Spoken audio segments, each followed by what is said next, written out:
नहीं, हमें बार बार एक्चुअली ये इल्जाम लगाया जाता है लोगों के ऊपर कि जब चुनाव आते हैं तभी ऐसे कार्यक्रम रखे जाते हैं। लेकिन हमने पिछले साल जब ये ऐसा एक पूरा एक इवेंट किया था इशाते इस्लाम से, फिर मैराथन के जरिए या क्रिकेट के जरिए, तो हमने लोगों के एक और एक वादा किया था कि चुन के आते हैं, क्योंकि पिछले 5 साल उतार चढ़ाव के रहे और ज्यादा सेलिब्रेशंस नहीं कर पाए हम लोगों के बीच में जाके। तो हमने इस पर तय किया था कि अगर सब कुछ अच्छा चला, बेहतर चला और हम जीत की तरफ से आगे आगे बढ़ते हैं तो हमारे यूथ के साथ जो हमने एक शुरुआत की है उसको वैसे ही जारी रखेंगे। तो जब साल कंप्लीट होते आया तो मेरी टीम मेरे पास आई और बोलने लगी तो ऐसा ऐसा है। तो जब हम बैठाने लगे तो वो ड्यूरेशन सेम आने लगा कि वो साल भर का एक कंप्लीशन का टाइम आ जाता, और क्योंकि दिसंबर में अधिवेशन का वक्त होता है और आने वाले कुछ समय में शायद चुनाव भी डिक्लेयर हो जाएंगे बीएमसी के,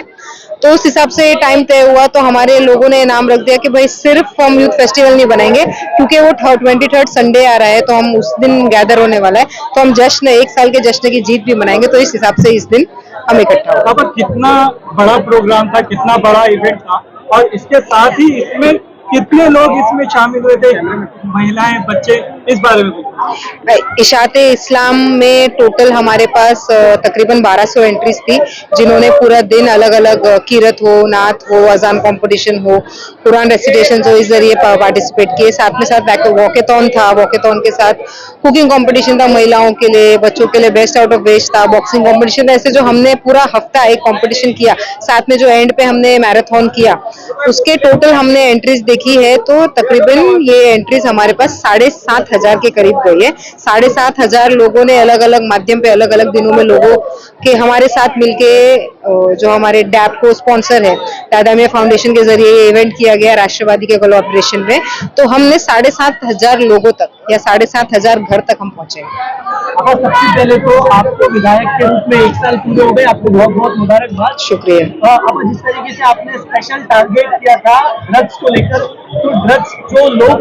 ले रहे हैं उनको आपकी तरफ से मैसेज क्या देंगे? भाई, हमने एक बहुत प्यारा सा पैगाम आज हमारी बेटियों ने दिया है, बेटे और बेटियों ने, कि ड्रग्स कैसे लोगों की जिंदगी और कैसे उनकी लाइफ खराब कर रहा है। तो अगर वो अंडरस्टैंडिंग, मुझे लगता है अवेयरनेस तो बहुत हो चुकी है, अब अवेयरनेस से आगे बढ़ के उसके ऊपर इलाज करने का वक्त आ गया है। तो चाहे लॉ एंड ऑर्डर जो डिपार्टमेंट्स होते हैं उसके साथ हम लगातार फॉलो अप करते रहते हैं, मुद्दे उठाते रहते हैं, जहां भी और जब कभी भी हमारे पास, भले ही वो हमारे लाल मैदान के ऑपोजिट अगर कुछ जगह है या आइडियल स्कूल के पीछे कोई जगह है या करबला मैदान पे आप देखोगे तो लगातार हमारी विजिट भी होती है। हम सिर्फ और सिर्फ शासन नहीं, प्रशासन को भी बोलते हैं कि यहाँ पे जो सुधार है उसके लिए काम किया जाए, और उनके साथ मीटिंग, फॉलोअप्स और लेटर्स के साथ हम वो काम करते रहते हैं। बदलाव होने को वक्त लगता है, लेकिन शुरुआत करना बहुत जरूरी है, उसके बाद फॉलोअप लेना बहुत जरूरी है, जो लगातार हम करते रहते हैं। हम वो युवाओं को बोलेंगे कि हमने एक पहल उठाई, आपको पता है कि हम अवेयर, आप अवेयर हो कि ड्रग्स क्या होता है और ड्रग्स के नतीजे क्या होते हैं, लेकिन जो हम पहल कर रहे हैं कि ड्रग्स के अगर इलाज के लिए आपको हमारी जरूरत है, या ड्रग्स को छोड़ने के लिए या उसके आगे बढ़ के अगर आपको कुछ और भी जरूरत है, उसमें रिहैबिलिटेशन की जरूरत है, तो आप खुल के हमारे पास आइए, हम आपको जरूर मदद करेंगे। हमने शासन से भी यही गुहार लगाई, ऐसे जिनके पास मदद नहीं पहुंचती है, ऐसे लोगों तक ज्यादा से ज्यादा मदद पहुंचाने के लिए हम जो सिफारिश कर रहे हैं, वो सिफारिश को सुन के उसके ऊपर रेजोल्यूशन निकाला जाए। आपका 1 साल हो गया, 1 साल का रिपोर्ट कार्ड, जो जिस तरह से बात की जाती थी, रिपोर्ट कार्ड मांगी गई, आज आपने सारी जो जानकारी दी एक बार मीडिया के माध्यम से हम चाहेंगे कि वो बताएं, और उसके साथ ही जिस तरह से सोशल मीडिया का दौर है, जमाना है, वीडियोस बनते हैं, उस पर क्या कहना चाहेंगे? ये देखिए, प्रॉब्लम ये है कि लोग, जब भी हम पॉजिटिव लेके चलते हैं तो लोगों का काम होता है नेगेटिव बोल के उसको पीछे खींचना। मेरा मानना है कि वो नेगेटिव जितने भी होगा, आपने शायद 1 साल पहले भी देखा होगा, ऐसे बहुत सारे लोगों ने हमारे बारे में बहुत सारी नेगेटिव बातें की। हमने बार बार बोला कि हमारे जो नेता है, जो नेतागण है, उन्हें हमें क्लियरली बोला है कि हम अपने विचारधारा पे कॉम्प्रोमाइज नहीं करेंगे, और अभी भी और पिछले 1 साल में मैंने देखा है कि वो विचारधारा के कभी कोई कॉम्प्रोमाइज नहीं किया गया। अगर हमारे बीच में से उठ के कोई नेता, मेरे सहकारी, अगर किसी ने माइनॉरिटी के बारे में कुछ बोला है तो हमारे नेताओं ने फौरन उनका कान पकड़ने का काम किया, उन्हें वार्निंग दी है, वार्निंग देके उनको सही रास्ते पे लाया है। तो ये सभी काम जो है हम करते रहे हैं हमारे नेताओं के साथ मिलके। लेकिन जहां आपने बात की कि रील्स के बारे में, अगर रील्स की बात करें या वीडियोस की बात करें, तो रील्स बनाते रहते, नेगेटिव चलती रहेगी, और मेरा एक्चुअली ये काम रहता है कि मैं उन नेगेटिव को छोड़ के पॉजिटिवली अपने लोगों का काम कैसे कर पाऊं, क्योंकि अगर वो रील्स को लेके बैठे या उनकी बातें लेके बैठे तो हम डिस्टर्ब हो जाएंगे, मेंटली डिस्टर्ब होके अगर हम कुछ काम करना चाहेंगे पॉजिटिव तो भी हम उस पर उतनी सफलता नहीं पा पाएंगे, ला पाएंगे जो हमें लाना है। तो मेरा टारगेट होता है नेगेटिव को साइड में रख के पॉजिटिवली आगे बढ़ता, क्योंकि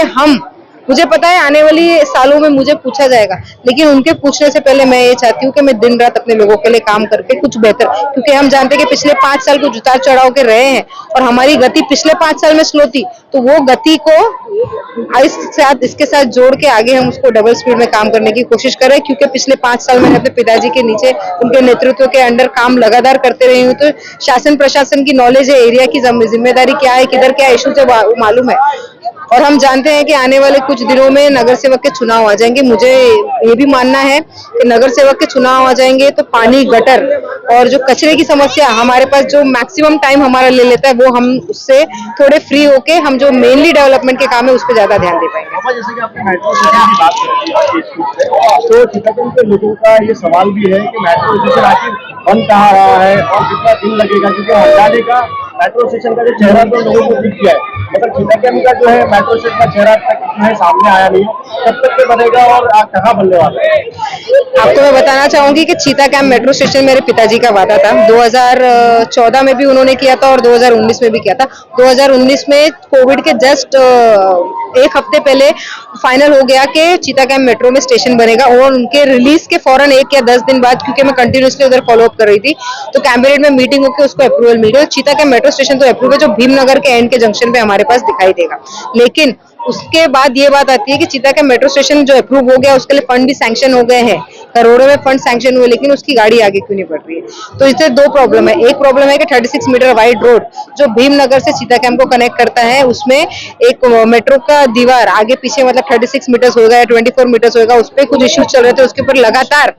मीटिंग्स करके एज ए सोल्यूशन और हमारे पास वो आ गया है कि जो दीवार फिक्स है उसके आगे 36 मीटर तक हमारे रोड आएंगे। लेकिन अभी अगर कोलीवाड़ा पे हमारे को अगर एक्सटेंशन करना है तो उसकी फिजिबिलिटी रिपोर्ट जो बन रही है, अगर हमारे को एक्सटेंशन करना है तो हमें एलिवेटेड कॉरिडोर मिलेगा जो मंडाला तक था। पहले आपको बताना चाहूंगी कि हमारा जो मेट्रो प्लान था 2B का, वो मंडाला लास्ट स्टेशन था। मेरे पिताजी की कोशिश से वो 2B जो हमारा मेट्रो है वो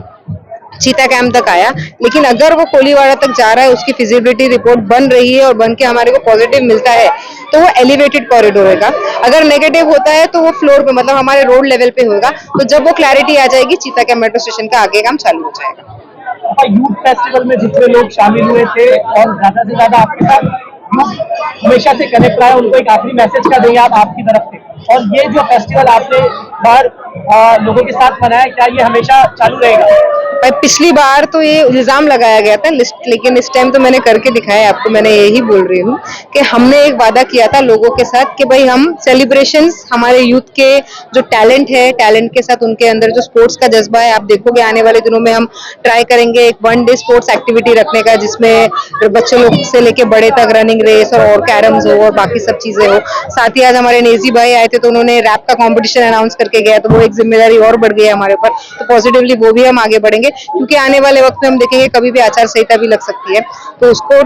ध्यान रखते हुए हम इस सारे जो आगे के टूर्नामेंट्स है और जो प्लान है उसको आगे बढ़ाएंगे। साथ ही साथ बार बार मुझे प्रश्न आते हैं मेरे साथियों के साथ कि भाई अगर चिटागंग में क्या वो क्रिकेट होने वाला है? तो हाँ, आमदार चषक जरूर होगा और हम कोशिश कर रहे हैं इसको चेरेश्वर मैदान में प्रॉपरली एक प्रोफेशनल तरीके से करें। उसकी सारी प्लानिंग भी हो गई है, खाली चेरेश्वर मैदान के ग्राउंड की डेट्स नहीं मैच हो रही है, क्योंकि 8 तारीख को अधिवेशन चालू हो रहा है, तो मैं चाहती हूँ कि वो इवेंट में भी मैं इधर रहूं, तो हम डेट्स मैच करके जल्द से हम देखेंगे जामदार चषक भी इधर। मेरे पिताजी, आज बताऊं आपको तो मेरे पूरे एक 11 इवेंट्स थे जो मुझे अटेंड करना था पूरे दिन में, लेकिन मेरा खुद का एक इवेंट था कल शाम में ही। कल रात में 12 बजे मैं औरंगाबाद, भीड़ और जालना के दौरे से लौटी हूँ, और मैंने ये क्लियर किया था कि आज के दिन मैं सिर्फ और सिर्फ यूथ फेस्टिवल के लिए इधर आ रही हूँ, ये करके फिर आगे वाले जो हमारे प्रोग्राम है। तो आज बाकी के जितने भी इवेंट्स है और जो है शादियां हैं, क्योंकि शादियों का माहौल चल रहा है, तो मेरे सारी शादियां डैडी अटेंड कर रहे हैं। और आपने अगर ध्यान दिया रहेगा तो 5 साल पहले भी या 5 साल पहले तक भी हर इवेंट में या हर यूथ का जो इवेंट होता था उसपे मैं ही आके जिम्मेदारी संभालती। तो कुछ नया नहीं है कि आज नवाब साहब इधर नहीं है, वो हमेशा आते हैं जब जरूरत उनकी होती है और वो जानते हैं कि उनकी बेटी उतनी काबिल है कि ऐसे इवेंट्स खुद संभाल सकती है। महिला है और इतनी सारी जवाबदारियां आपको दी गई है, वो एसएससी की जवाबदारी दी है, किस तरह से इसको आप चैलेंज के तौर पे देखती हूँ और एक जिम्मेदारी के तौर पे देखती हूँ, और मुझे ये पता है कि महिलाओं को अगर जिम्मेदारी दे दी जाए तो महिला अक्सर मल्टीटास्किंग में बहुत ज्यादा ही एक्सपर्ट होती है। तो शायद वही हुनर मेरे अंदर भी है और एक जज्बा है लोगों के लिए कुछ करने का, एक बदलाव लाने का। कुछ चीजें हैं जो लोगों ने बोली है उनको गलत साबित करना है, तो ये सभी चीजों के लिए हम लगातार काम कर रहे हैं। और सिर्फ जो लोगों को बताना चाहूंगी कि सिर्फ जो सोशल मीडिया पे दिखता है उतनी दुनिया नहीं है मेरी, उसके आगे भी मेरी बहुत दुनिया है। क्योंकि जो हम मीटिंग्स अटेंड करते हैं कमेटी की, वो मीटिंग को हम पब्लिकली दिखा नहीं सकते, उसकी वर्किंग को हम पब्लिकली दिखा नहीं सकते। आपको बताना चाहेंगे कि कुछ दिन पहले, क्योंकि अब हमारा वो बन गया रिपोर्ट, कि हमने एक एमईएस के बहुत सारे हॉस्पिटल में और चिल्ड्रन एड सोसाइटी के बहुत सारे सेक्शंस में महिला कमेटी की तरफ से विजिट किया था, वो भी हम पब्लिश नहीं कर पाए क्योंकि हमारे को जब तक वो रिपोर्ट पब्लिश नहीं होती उसको मीडिया को और बाकी के मीडिया हो या सोशल मीडिया हो उसको बताने की परवानगी नहीं है।